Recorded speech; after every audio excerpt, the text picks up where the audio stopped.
सदाशिवसमारम्भां शङ्कराचार्यमध्यमाम् अस्मदाचार्यपर्यन्तां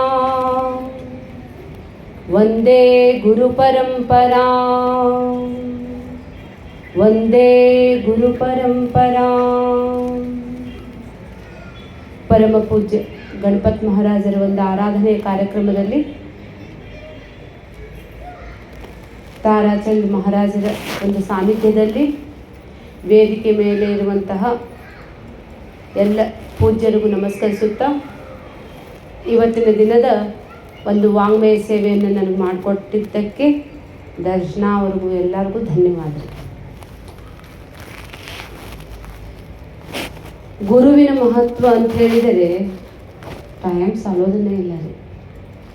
ಆ ಆದಿಶೇಷನಿಗೆ ಸಹಸ್ರ ನಾಲ್ಗೆಯಿಂದ ಸತತವಾಗಿ ಅವತ್ತು ವರ್ಣನೆ ಮಾಡಿದರೂ ಸಹಿತ ಕಡಿಮೆ ಅಂತೇಳಿ, ಭೂಮಿಯನ್ನು ಕಾಗದವನ್ನು ಮಾಡಿ ಸಮುದ್ರವನ್ನು ಮಸಿಯನ್ನಾಗಿ ಮಾಡಿ ಕಲ್ಪವೃಕ್ಷದ ಕಡ್ಡಿಯಿಂದ ನಾನು ಬರೆದರೂ ಸಹಿತ ಅದರ ವರ್ಣನೆ ಅಪೂರ್ಣವಾಗುತ್ತದೆ. ಆದರೂ ಇವತ್ತಿನ ದಿನ ನಾವೆಲ್ಲರೂ ಕೂಡ ಗುರುಬಂಧುಗಳಾಗಿ ಗುರುವಿನ ಒಂದು ಸ್ಮರಣೆಯನ್ನು ಮಾಡುವಂತಹ ಒಂದು ಕಾರ್ಯಕ್ರಮದಲ್ಲಿ ಭಾಗವಹಿಸಿದ್ದು ಕೂಡ ನಮ್ಮ ಪೂರ್ವ ಜನ್ಮದ ಸುಕೃತರೇ. ಹೀಗಾಗಿ ಮನುಷ್ಯತ್ವ ಮುಮುಕ್ಷತ್ವ ಮಹಾಪುರುಷ ಸಂಶಯ ಏತತ್ರಯಂ ದುರ್ಲಭಂ ಅಂಥೇಳಿ ಈಗ ಪೂಜ್ಯರು ಹೇಳಿದರು. ಮನುಷ್ಯ ಜನ್ಮ ಸಿಗೋದೇ ದುರ್ಲಭ, ಅದರಲ್ಲಿ ಮುಮುಕ್ಷತ್ವ ಜಾಗೃತ ಆಗೋದು ಇನ್ನೂ ದುರ್ಲಭ, ಆದರೂ ಸಹಿತ ಸದ್ಗುರು ಸಿಗೋದು ಇನ್ನೂ ದುರ್ಲಭ. ದಾಸಬೋಧಲ್ಲಿ ಹೇಳ್ತಾರೆ ಅಡಿಕ್ಯಾಲ ಚಾರ್ ಗುರು ಅಂತೇಳಿ. ಗುರುಗಳು ಎಷ್ಟು ಸಿಗ್ತಾರೆ? 4 ಅಂತ ಅವಾಗ ಹೇಳ್ಯಾರ. ಈಗಾದರೂ ಸಹಿತ ನಮಗೆ ಉಪದೇಶ ಶುಷ್ಕ ವಿಚಾರವನ್ನು ಹೇಳೋರು ಬಹಳ ಇರಬಹುದು, ಆದರೆ ಸರಿಯಾದ ದಡಕ್ಕೆ ಮುಟ್ಟಿಸುವವರು ಯಾರೋ ಒಬ್ಬರು ಕಚ್ಚಿದ್ದೀರ. ಕಂಡವರಿಗೆ ನಾನು ಗುರು ಅಂತ ನಿಲ್ಲಕ್ಕೂ ಬರೋದಿಲ್ಲ ರೀ. ಯಾರು ಆ ಪರಮತತ್ವದಲ್ಲಿ ನಿಲ್ಲಿಸುತ್ತಾರೋ ಅವನೇ ನನ್ನ ಸದ್ಗುರು. ಅದಕ್ಕಾಗಿ ಭಾರತದಲ್ಲಿ ಅನೇಕ ಗ್ರಂಥಗಳಿದ್ದಾವೆ, ಅನೇಕ ಸದ್ಗುರುಗಳಿದ್ದಾವೆ. ಆ ಸದ್ಗ್ರಂಥಗಳನ್ನು ಸ್ವತಃ ನಾವೇ ಅಭ್ಯಾಸ ಮಾಡಿದ್ದೇ ಆದರೆ ಇದ್ದಿದ್ದ ಬೇರೆ, ತಿಳ್ಕೊಳ್ಳೋದು ಬೇರೆ ಆಗ್ತದೆ. ಗುರುವಿನ ಜ್ಞಾನ ನೈದೆ, ಗುರುವಿನ ಹತ್ತಿರ ತದ್ವಿದ್ಯೆ ಪ್ರಣಿಪಾತೇನ ಪರಿಪ್ರಶ್ನೇನ ಸೇವೆಯ ಉಪದೀಕ್ಷಂತಿತೆ ಜ್ಞಾನಂ ಜ್ಞಾನಿನಃ ತತ್ವದರ್ಶಿನಃ ಅಂತ ಹೇಳ್ತಾರೆ. ತತ್ವವನ್ನು ತಿಳಿದುಕೊಳ್ಳುವಂತಹ ಆ ಸದ್ಗುರು ಸಿಗಬೇಕಂತ ಹೇಳಿದರೆ ಅತಿ ದುರ್ಲಭ ಅಂತೇಳಿ. ಅದಕ್ಕಾಗಿ ಒಬ್ಬ ಯಮಧರ್ಮನೂ ಕೂಡ ನಮಗೆ ಸದ್ಗುರು ಆಗಿದ್ದಾನ್ರಿ. ಮೃತ್ಯು ದೇವತೆಗೂ ಕೂಡ ನಾವು ಗುರು ಅಂತೇಳಿ ಸ್ವೀಕಾರ ಮಾಡ್ತೀವಿ. ಅದು ಸಹಿತ ಗುರು ನಮ್ಮ ಪರೀಕ್ಷೆಯನ್ನು ಮಾಡ್ತಾನೆ.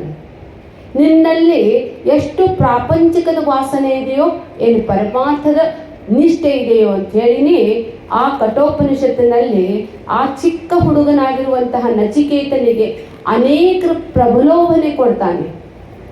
ನೀನು ಆತ್ಮಜ್ಞಾನವನ್ನೇ ಕೇಳ್ತಾ ಇದ್ದೀಯಲ್ಲ, ಆತ್ಮಜ್ಞಾನವನ್ನು ಬಿಟ್ಟುಕೊಟ್ಟು ನಿನಗೆ ಭೂಮಂಡಲದ ರಾಜ್ಯವನ್ನೇ ಕೊಡ್ತೇನೆ, 100 ವರ್ಷ ಇರುವಂತಹ ಆಯುಷ್ಯವನ್ನು ಬಿಟ್ಟು ನಿನಗೆ 1000 ವರ್ಷ ಕೊಡ್ತೇನೆ, ನಿನಗೆ ಅನೇಕ ಸ್ತ್ರೀಯರನ್ನು ಕೊಡ್ತೇನೆ, ನಿನಗೆ ನನ್ನಲ್ಲಿರುವಂಥ ಎಲ್ಲಕ್ಕಿಂತ ಶ್ರೇಷ್ಠವಾಗಿರುವಂತಹ ಒಂದು ಇದನ್ನು ಹಾರವನ್ನು ಬಂಗಾರದಲ್ಲಿ ನವರತ್ನದಿಂದ ಜಡಿತವಾಗಿರುವಂತಹ ಅತಿ ದುರ್ಲಭವಾಗಿರುವಂತಹ ನಿನಗೆ ಒಂದು ನೆಕ್ಲೆಸ್, ದೊಡ್ಡದ್ರಿ ಲಾಂಗ್ ನೆಕ್ಲೆಸ್ ಅಂತಾಗ ಕೊಡ್ತೀನಿ. ತಗೊಂಡು ಏನು ಮಾಡ್ಬೇಕಂತ ಅಂದರೆ ಅವನು ತತಕ್ಕಿಂ 100 ವರ್ಷ ಇರಲಿ, 1000 ವರ್ಷ ಇರಲಿ, ಅದಕ್ಕೆ ಕೊನೆ ಇದೆ. ಅದಕ್ಕಾಗಿ ಹೇಳ್ತಾರೆ, ಇಲಿಯಾಗಿ 100 ವರ್ಷ ಬಾಳುವುದಕ್ಕಿಂತ ಹುಲಿಯಾಗಿ 3 ದಿನ ಬಾಳೋದು ಶ್ರೇಷ್ಠ ಅಂತೇಳಿ. ಅವನು ಯಾವುದೂ ಬೇಡ. ಎನ್ನೇತಿ ನೇತಿ ವಚನೈಹಿ ನಿಗಮಾ ಔಚುಹು ತಂ ದೇವ ಮಜಮಚ್ಯುತ ಆಹೂರ ಗಮ್ಯಂ. ನೀವೆಲ್ಲಿ ತನಕ ಸರಿಸೋದಿಲ್ಲ ಅಲ್ಲಿ ತನಕ ನಮಗೆ ಗುರುವಿನ ಅನುಗ್ರಹ ಆಗೋದೇ ಇಲ್ಲ ಅಲ್ಲಿ. ಆಗ ಅವನ ಎಲ್ಲ ಕೊಟ್ಟಾದ ಮೇಲೆ ಇದು ಕಚ್ಚಾ ಗಡಿಗೆ ಅಲ್ಲ, ಇದು ಪಕ್ಕಾ ಗಡಿಗೆ ಐತೆ ಅನ್ನೋದು ಗೊತ್ತಾಗ್ತೈತೆ.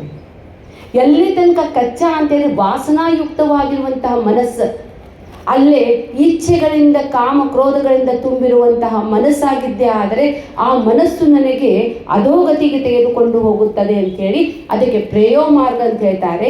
ಅದನ್ನೆಲ್ಲ ಬಿಟ್ಟು ಕೊಟ್ಟು ನನಗೆ ಬೇಕಾಗಿರುವಂಥದ್ದು ಸದ್ಗುರುವೇ ನೀನೊಬ್ಬನೇ ಇದ್ದಿ ಅಂತೇಳಿ ಆ ನಚಿಕೇತ ಚಿಕ್ಕ ಹುಡುಗನಾಗಿದ್ದರೂ ಸಹಿತ ಅವನು ಸಾಷ್ಟಾಂಗ ಪ್ರಣಾಮ ಹಾಕ್ತಾನೆ. ಆಗ ಆ ಯಮಧರ್ಮ ಹೇಳ್ತಾನೆ, ಉತ್ತಿಷ್ಠತ ಜಾಗ್ರತ ಪ್ರಾಪ್ಯ ವರಾನ್ ನಿಬೋಧತ ಕ್ಷುರಸ್ಯದಾರ ನಿಶಿತಾ ದುರತ್ಯಯ ದುರ್ಗಂ ಪದಸ್ತತ ಕವಯೋ ವದಂತಿ. ಉತ್ತಿಷ್ಠತ ಜಾಗೃತ ಪ್ರಾಪ್ಯ ವರಾನ್ ನಿಬೋಧತ ಅಂತ ಹೇಳ್ತಾರೆ. ಎದ್ದೇಳು ಭಾರತ, ನೀನು ಅಜ್ಞಾನದಲ್ಲಿ ಮಲಗಿದ್ದೀಯಾ, ಅಜ್ಞಾನದ ಒಂದು ಕನಸನ್ನು ಕಾಣ್ತಾ ಇದ್ದೀಯಾ. ಈ ಕನಸಿನ ಪ್ರಪಂಚವನ್ನು ಬಿಟ್ಟುಕೊಟ್ಟು ನೀನು ಜಾಗೃತನಾಗು, ಜಾಗೃತ ಭವ, ಎಚ್ಚರದಲ್ಲಿ ಎಚ್ಚರನಾಗೋ ತಮ್ಮ ಅಂತಿದ್ದಲ್ರಿ ಗಣಪತ್ ಮಹಾರಾಜರು. ನಾವು ಎಚ್ಚರದೇವ ಅಂತ ಅನ್ನಿಸ್ತೈತ್ರಿ ನಮಗೇನು ಎಚ್ಚರ ಇಲ್ಲ ರೀ. ಮಲಗಿದ್ದವ್ರಿಗೆ ಎಚ್ಚರ ಮಾಡೋದು ಬಹಳ ಸರಳದ, ಆದರೆ ಎಚ್ಚರದಲ್ಲಿ ಮಲ್ಕೊಂಡಂಗೆ ಢೋಂಗಿ ಮಾಡ್ತಾರೆ ನೋಡ್ರಿ, ಅವ್ರಿಗೆ ಎಬ್ಸಕ್ಕೆ ಸಾಧ್ಯ ಇಲ್ಲ ರೀ. ಆವಾಗ ಗುರುವಿನ ಉಪದೇಶಾಮೃತವನ್ನು ಕೇಳಿ ಅವನು ಕೃತಕೃತ್ಯನಾಗ್ತಾನೆ. ಅದಕ್ಕಾಗಿ ಸದ್ಗುರುವಿನ ಹತ್ತಿರ ಹೋಗಿ ನಾ ಏನನ್ನ ಕೇಳಬೇಕು? ನಾ ಚಾಹೋ ಸೋನಾ ಚಾಂದಿ, ನಾ ಚಾಹೋ ಬಂಗ್ಲಾ, ये कुछ काम का नहीं है. ಕಸ್ತ್ವಂ ಕೋಹಂ ಕುತ ಆಯಾತ್ ತತ್ವಂ ಚಿಂತೆಯ ತದಿಹ ಭ್ರಾತ್ ಅಂತ ಹೇಳ್ತಾರೆ. ನಾನು ಎಲ್ಲಿಂದ ಬಂದೆ, ನಾನು ಎಲ್ಲಿಗೆ ಹೋಗಬೇಕು, ಇವು ಎರಡು ಪ್ರಶ್ನೆ ಮನೆಗೆ ಹೋಗಿ ಆದರೂ ಸಹಿತ ನಾವು ಅನುಚಿಂತನೆ ಮಾಡಬೇಕ್ರಿ. ಎಲ್ಲಿಂದ ಬಂದೇವನ್ನೋದು ಗೊತ್ತಿಲ್ಲ, ಎಲ್ಲಿ ಹೋಗ್ಬೇಕನ್ನೋದು ಗೊತ್ತಿಲ್ಲ. ಹುಟ್ಟು ಒಂದು ಅಕಸ್ಮಿತ, ಸಾವು ನಿಶ್ಚಿತ. ಹುಟ್ಟು ಮತ್ತು ಸಾವಿನ ನಡುವಿನ ಜೀವನ ಕತ್ತಲೆ ಮಾಡಿಕೊಂಡಿದೆ. ಅದಕ್ಕಾಗಿ ಹೇಳ್ತಾರೆ ಗುರು ಏನು ಮಾಡ್ತಾನೆ ಅಂತ ಹೇಳಿದರೆ ನನಗೆ ಒಂದೊಂದನ್ನೇ ಸರಿಸ್ತಾರೆ. ಪಂಚಕೋಶಾತೀತ, ಅವಸ್ಥಾತ್ರಯಾತೀತ, ಕಾಲತ್ರಯಾತೀತ, ಗುಣಾತಿ. ಇದು ಬರೇ ಬಾಯಿಂದ ಅನ್ನೋದಲ್ಲ ರೀ. ಇಷ್ಟು ತಿಳ್ಕೋಬೇಕಂದ್ರೆ ಜನ್ಮ ಜನ್ಮಗಯೋ ಪರ ಹರಿನ ಕಯೋ. ಈಗ ಅಪ್ಪಾರು ಹೇಳಿದ್ದ ಇದ್ರೊಳಗೆ ಅದನ್ನು ಅಂದ್ರಿ ಅವರು. ಚಾಂಗ್ ಮಹಾರಾಜನ 1400 ವರ್ಷ, ಅವಳಿಗೆ ನೋಡಿದರೆ 14 ವರ್ಷ ಅಂತ ಹೇಳ್ತಾರೆ. ಈ ಮೈಲಿ ಚದ್ರಿ ಶರೀರ ಅಭಿಮಾನ ಇಟ್ಕೊಂಡೇವ್ರಿ ನಾವು. ಈ ಶರೀರದ ಲಾಲನೆ ಪೋಷಣದಲ್ಲಿ ಎಷ್ಟು ಜನ್ಮ ಕಳೆದೇವೋ ಗೊತ್ತಿಲ್ಲ ರೀ. ನಾವು ವಿಚಾರ ಮಾಡಿ ನೋಡಿದರೆ ಬೆಳಗಿನಿಂದ ಹಿಡಿದು ರಾತ್ರಿವರೆಗೂ, ಹುಟ್ಟಿನಿಂದ ಹಿಡಿದು ಸಾಯುವವರೆಗೂ ಈ ಶರೀರದ ಚಾಕ್ರಿ ಒಳಗೆ ಹೋಗ್ತೈತ್ರಿ ನಮ್ಗೆ. ಅನಿತ್ಯಾನಿ ಶರೀರಾಣಿ ವಿಭವೇ ನೈವತು ಶಾಶ್ವತಃ ನಿತ್ಯಂ ಸನ್ನಿತೋ ಮೃತ್ಯು ತಸ್ಮಾತ್ ಕರ್ತವ್ಯೋ ಧರ್ಮ ಸಂಗ್ರಹ. ಅದಕ್ಕಾಗಿ ಯಾರು ಧರ್ಮವನ್ನು ಅನುಸರಿಸುತ್ತಾರೋ, ಧರ್ಮವಂತದ ಜೀವನವನ್ನು ನಡೆಸುತ್ತಾರೋ, ಶುಷ್ಕ ಧರ್ಮ ಅಲ್ಲದೆ ನಿಜವಾದ ಧರ್ಮದ ವ್ಯಾಖ್ಯಾನ ಸುಂದರವಾಗಿ ಕೊಡ್ತಾರೆ. ಎಲ್ಲಿ ತನಕ ಗುರುವಿನ ಪಾದ ಪದ್ಮದಲ್ಲಿ ಕುಳಿತುಕೊಂಡು ನಾವು ಕಲಿಬೇಕಾಗ್ತೈತ್ರಿ, ಸಮರ್ಪಣ ಬೇಕಾಗ್ತೈತ್ರಿ. ಗುರು ನಮ್ಮಿಂದ ಏನು ಕೇಳ್ತಾನಂತೆ? ಸಮರ್ಪಣ ಕೇಳ್ತಾನೆ. ನೀವು ಎಷ್ಟೆಷ್ಟು ನಿಮ್ಮನ್ನು ನೀವು ಗುರುವಿನ ವಾಣಿಗೆ ಒಡ್ಡಿಕೋತೀರೋ ಅಷ್ಟೆಷ್ಟು ಅದು ನಿಮಗೆ ಅನುಕೃತವಾಗ್ತದೆ ಅಂಥೇಳಿ. ಅದಕ್ಕಾಗಿ ಹೇಳ್ತಾರೆ ಗುರುವಿನ ಹತ್ತಿರ ಹೋಗಿ ಚತುರ್ವಿಧ ಪುರುಷಾರ್ಥದಲ್ಲ, ಅರ್ಥ ಕಾಮ ಧರ್ಮ ಮೋಕ್ಷ ಪುರುಷಾರ್ಥ. ಇದರಲ್ಲಿ ಅರ್ಥ ಕಾಮ ಪಶು ಪಕ್ಷಿ ಪ್ರಾಣಿಗಳಿಗೂ ನಮಗೂ ಸಮಾನವಾಗಿದ್ದಾವೆ. ಅವ್ರಿಗೂ ಮಕ್ಕಳಿದಾವೆ, ನಮಗೂ ಮಕ್ಕಳಿದಾವೆ. ಪಶು ಪಕ್ಷಿಗಳಿಗೂ ಮನೆ ಕಟ್ಟ್ಯಾರ, ಚಲೋ ಚಲೋ ಮನೆ ಕಟ್ಟ್ಯಾರ. ಅವರು ಇಂಜಿನಿಯರ್ ಕರಿಲಾರ್ದ, ಏನು ಲೋನ್ ತೊಗೊಳ್ಳಾರ್ದ, ಯಾರ ಮನೆ ಮುಂದೆ ಇಟ್ಟಂಗಿ ಉಸುಕ್ ಹಾಕ್ಲಾರ್ದನ ಫ್ರೀ ಮೆಟೀರಿಯಲ್ ಸಿಕ್ಕರೂ ಸಹಿತ ತಮಗೆ ಅವಶ್ಯಕತೆ ಎಷ್ಟಿದೆ ಅಷ್ಟ ಕಟ್ಕೊಂಡಾರ. ನಮಗೆ ಕಸ ಹುಡುಗಾಕ ದಮ್ಮಿಲ್ಲದು 3 ಅಂತಸ್ತಿನ ಮನೆ ಕಟ್ಟಿರ್ತಾರೆ. ನೀವೋ ಮಾಡ್ತಿರೇನ್ರಿ ಕೆಲ? ಇವು ತವಕೋ ಗई जो काचे घर में कौन सी हावड़ी भी नहीं है. हावड़ी का दಮ್ಮರು भी ಬಂದಾಡ್ತಾನೆ. ಎಷ್ಟು ಬೇಕಷ್ಟು ರೀ, ಮಿನಿಮಮ್ ರೀ. ನೆಸೆಸರಿ ಬೇರೆ, ಲಕ್ಸರಿ ಬೇರೆ. ಅವರು ನಮಗೂ ಅಷ್ಟ ಈ ಮಾಡಿದ್ದೆ. ಆದರೆ ಮನುಷ್ಯರೂಪೇ ಮೃಗಶ್ಚರಂತೆ, ಮನುಷ್ಯರಂತೆ ಕಾಣ್ತಾ ಇದ್ದೇವೆ.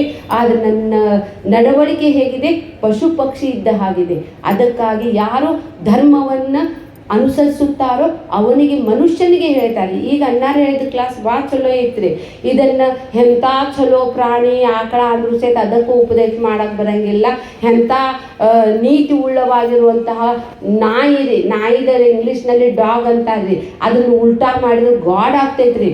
ಆದರೂ ಅದಕ್ಕೂ ಹೇಳಕ್ಕೆ ಬರೋಂಗಿಲ್ಲ ರೀ. ಮನುಷ್ಯನಿಗೆ ಮಾತ್ರ ಹೇಗೆ ಧರ್ಮವನ್ನು ಬೋಧಿಸಲಾಗುತ್ತದೆಯೋ ಆ ಧರ್ಮದ ವ್ಯಾಖ್ಯಾನರ ಬೇರೆ ಬೇರೆ ಬಹಳ ಅದ ರೀ. ಆದರೂ ಸಹಿತ ನಮ್ಮ ಶಾಸ್ತ್ರ ಹೇಳ್ತೈತಿ ಅದೇ ಧರ್ಮದ ಮೂಲವಯ್ಯ. ಅಹಿಂಸಾ ಪರಮೋ ಧರ್ಮ ಅಂತಲೂ ಹೇಳ್ತಾರೆ, ಧಾರಯತೀತಿ ಧರ್ಮ ಅಂತಲೂ ಹೇಳ್ತಾರೆ. ಧೃತಿಕ್ಷಮ ದಮಸ್ತೇಯಂ ಶೌಚಂ ಇಂದ್ರಿಯ ನಿಗ್ರಹ ಧೀರ್ವಿದ್ಯಾ ಸತ್ಯಮ ಕ್ರೋಧ ದಶಮಂ ಧರ್ಮ ಲಕ್ಷಣ. ಇದು ಒಂದೊಂದೊಂದೇ ಮನೆಗೆ ಹೋಗಿ ಇದು ಮಾಡ್ರಿ, ಇಲ್ಲೇ ಕೇಳಿ ಇಲ್ಲೇ ಇಟ್ಕೊರಿ, ಇಲ್ಲಿ ಬಿಡಬೇಡ್ರಿ. ಅವಾಗ ನಮಗೆ ಧರ್ಮದ ಅನುಸಂಧಾನ ಆಗ್ತೈತಿ. ಯಾರು ಧರ್ಮವಂತರಾಗುತ್ತಾರೋ ಅವರು ಗುರುವಿಗೆ ಯೋಗ್ಯ ಶಿಷ್ಯನಾಗ್ತಾನ್ರಿ. ಅಲ್ಲಿ ತನಕ ಆಗಂಗಿಲ್ಲ ರೀ. ಇಷ್ಟೆಲ್ಲ ಗುಣಗಳು ನನ್ನಲ್ಲಿ ಸಾಧನ ಸಂಪತ್ತು ಇರ್ಬೇಕ್ರಿ. ಆ ಸಾಧನ ಸಂಪತ್ತು ಶಮದಮ ಉಪರತಿ ತಿತಿಕ್ಷಾ ಶ್ರದ್ಧಾ ಸಮಾಧಾನ ಇದ್ರೆ ಮಾತ್ರ ಗುರುವಿನ ವಾಣಿ ಅನುಗ್ರಹಿತವಾಗುತ್ತದೆ. ಆ ಗುರು ಏನು ಹೇಳ್ತಾನೆ, ಪರಮಾತ್ಮ ನೀ ಜೀವಲ್ಲೋ, ನೀ ಪರಮಾತ್ಮನೈತಿ. ನೀನು ಏನು ಎದಕ್ಕೆ ಬಂದಿ ಇಲ್ಲೇ ಅಂತ ಹೇಳಿದ್ರೆ ಮುಕ್ತನಾಗಲಿಕ್ಕೆ ಬಂದಿದೆಯಾ. ಮುಕ್ತನಾಗಬೇಕೆನ್ನುವಂತಹ ಒಂದು ಉತ್ಕಟ ಇಚ್ಛೆ ಇದ್ದರೆ ಅದು ಗುರು ಉಪದೇಶ ಬೇಕೇ ಬೇಕು. ಆದರೆ ಎಂಥ ಗುರುವಿನಲ್ಲಿ ಹತ್ರ ಹೋಗಬೇಕು? ಶಾಂತೋ ಮಹಾಂತೋ ನಿವಸಂತಿ ಸಂತೋ ವಸಂತವಲ್ಲೋಕ ಹಿತಂ ಚರಂತಃ.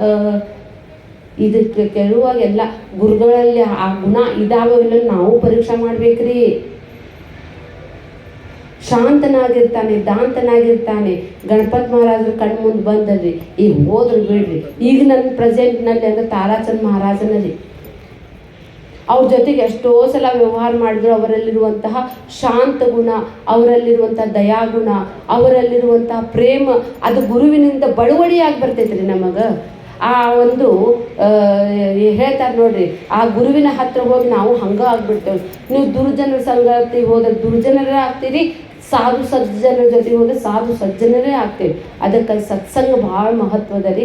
ಯಾವಾಗ ನೀವು ಸತ್ಸಂಗಕ್ಕೆ ಬರ್ಲಿಕ್ಕೆ ಪ್ರಾರಂಭ ಮಾಡ್ತೀರೋ ಆವಾಗ ನಿಮಗೆ ಗುರುವಿನ ಅನುಗ್ರಹ ಆಗುತ್ತದೆ. ಆ ಗುರುವಾಣಿಯನ್ನು ಕೇಳಲಿಕ್ಕೆ 5 ಮಿನಿಟರ ಯಾವಾಗೂ ಸಾಲಂಗಿಲ್ಲ ರೀ. ಮತ್ತು 5 ಮಿನಿಟ್ ಹೋಗ್ಲಿ ರೀ. ನಾ ಇಷ್ಟ ಹೇಳ್ತೇನೆ ರೀ, ತತ್ವಂ ಅಸಿ ಮುಗಿದ್ರಿ. ಇದು ಇಷ್ಟ ತಿಳ್ಕೊಳ್ಳಾಕ ಎಷ್ಟು ಜನ್ಮ ಕಳೆದಿದ್ದಾರೆ. ಚಾಂಗ್ಮಾರ 1400 ವರ್ಷ ಕಳೆದಿದ್ದ.